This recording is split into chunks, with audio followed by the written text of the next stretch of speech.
ഇങ്ങനെ കരയണേ? കരയണതല്ലടി, ഉള്ളി നേരാക്കുമ്പോ കണ്ണില് വെള്ളം വന്നതാ. പിന്നെ ഉള്ളി നേരാക്കുമ്പോ കണ്ണീന്ന് വെള്ളം വന്ന് എനിക്കറിയാം എന്താന്നുള്ളത്, കണ്ടാ മനസ്സിലാവും. ഈ ചായ അങ്ങ് കുടിച്ചേ. അപ്പൊ പിന്നെ വേണ്ടാന്ന് പറഞ്ഞാൽ ഞാൻ ഈ ചായ ഇടണ എന്തിനാ? ഇറങ്ങില്ലടി. ഇതിപ്പോ ആരോ എന്തോ ചെയ്ത പോലെ ഞങ്ങൾ എന്ത് ചെയ്യാൻ പറ്റും? എന്നോട് വന്ന് പറഞ്ഞിട്ടുണ്ടെങ്കിൽ ഇത് പത്തിപ്പഴം പൂത്തപ്പോ കൊറ്റിക്ക് വായ്പുണ്ടെന്ന് പറഞ്ഞ പോലെ. എന്താ ചെയ്യണം? അമ്മാവൻ തന്നെ ഒരു വഴി പറ, അല്ലെങ്കിൽ ഞാൻ പറയണ പോലെ കേൾക്കാൻ പറ്റും അമ്മാവന്? എന്താ? അതെ, അതാണ് കാര്യമായിട്ടുള്ള കാര്യം. അതായത് ആരെ ഒന്നും നോക്കണ്ട, അങ്ങോട്ട് ഒളിച്ചോടിയേക്ക്.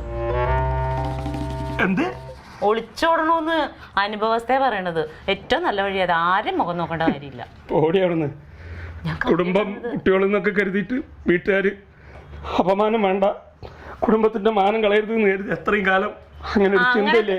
അങ്ങനെ കരുതിയാൽ ഇപ്പൊ പിന്നെ കല്യാണം കഴിക്കണമെന്ന് പറഞ്ഞിട്ടുണ്ടെങ്കിൽ അത് മാനം പോലല്ലേ? അപ്പോ എല്ലാവർക്കും ഇഷ്ടപ്പെട്ട് എല്ലാവരും സമ്മതത്തോടെ ഒരു കല്യാണം കഴിച്ച് ജീവിക്കണം എന്ന് ആഗ്രഹിക്കണതിൽ തെറ്റൊന്നുമില്ല.